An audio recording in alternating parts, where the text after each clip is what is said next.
So in this video I'm just going to go over how to make debris, so when we kill our enemies, not only do the blood splatter, but like some bone debris will come out of them. The first thing I'm going to do is import in my new sprites. So I'm just going to right click and then click on import. I'm just going to find a folder, and I've got a bone and I've got like a skull. Okay, and I'm going to just select these two and bring them in. Like other sprites, I'm going to right click, sprite actions, apply paper 2D texture settings. You can see they've got a transparent background, that's important. And then I'm going to right click again and sprite actions, and I'm going to extract sprites. Actually, sorry, no, I'm not going to extract, I'm going to create sprites. I'm going to just go in and check the collisions for both of these. So you can see this is a square. I kind of want to have this rolling about, so I'm going to actually delete that collision box, and I'm going to make a circle. Okay, and I'm going to place that around. Just when it spawns and you're walking over it, it'll kind of roll a bit. It looks a bit better. For my bone sprite, I'm going to change the collision on this. So just going to follow around like this.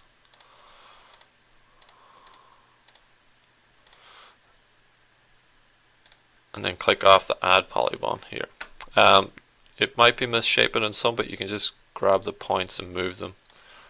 And that seems okay. I wouldn't want to add in too many points here because that will add some overhead, especially if you've got a lot of these bones coming out. And save that.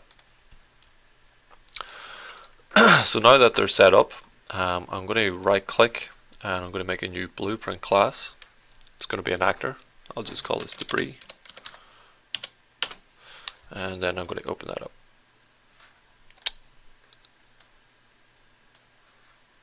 And what I'm going to do is I'm going to drag in one skull, and then I'm going to drag in several of these bones, maybe 3.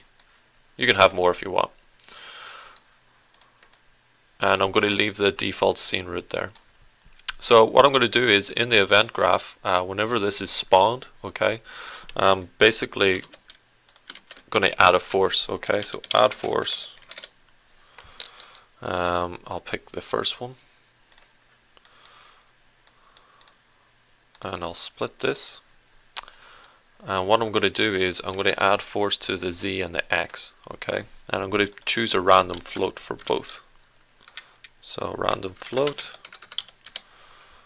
in range, okay, so random float in range, and it's going to be like 2000. I might have to change these, and minus 2000 for the X, and then for the Z it's going to be between 1000, or sorry, 10,000 and 20,000. And basically all we have to do is copy and duplicate this for the same amount of debris elements that we have. So I've got 1, 2, 3, 4. Just need another one. And since bone sprite is my first one, I'm going to choose bone sprite 2 for my next one.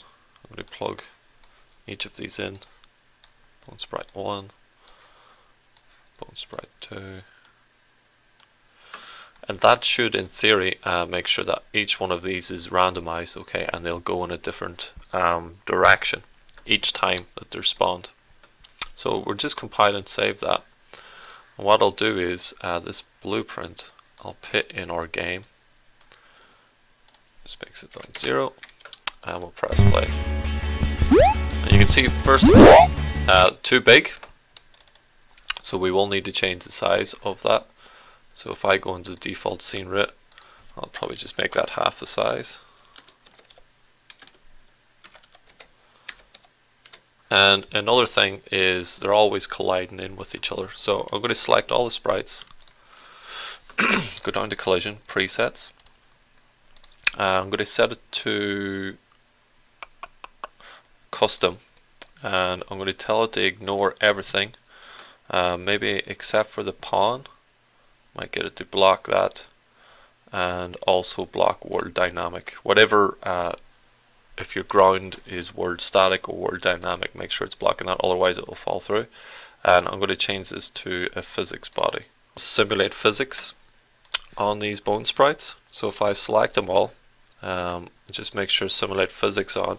Constraint wise, you don't want to move in the Y, X and Z, yeah, but the Y, so that depth we don't want to change. And we also want to lock it, okay, in the Z rotation and also the X rotation, so it's only going to rotate in the Y. So if we press play now, you can see that they pop out. If I hit them as well, they'll move about. And then if you feel that the values of these are too strong, you can also make them lower.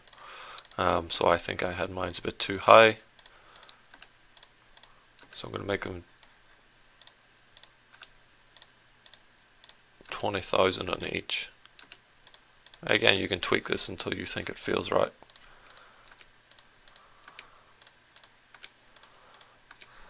So compile, press play.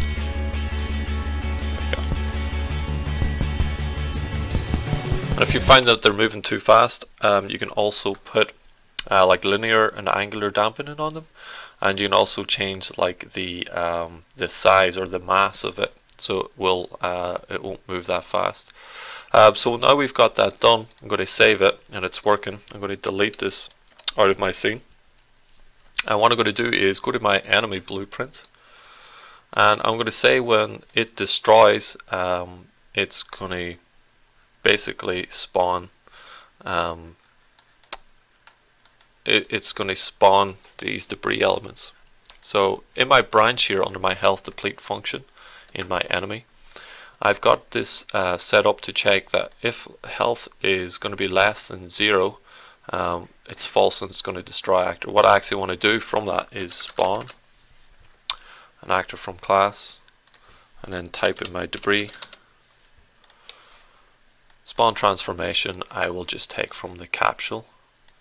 I'll just type in transform and get the word transform and plug that in. Press compile and save, press play. Now when they die, they should spawn. One problem is they're spawning too big, so I'm just going to split this struct, okay, and I'm going to split this struct as well. So I'm going to get the location and the rotation, but the spawn transform scale I'm going to make like 0.5 on each of them, so it's going to be half the size.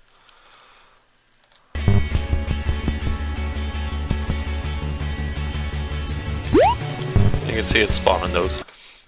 Again, like, you might want to come back in and change like the force direction on these if you feel that they're not moving far enough or moving upwards far enough. You can change that in the debris blueprint just by changing these ranges, okay, to a higher or lower value, whatever suits you.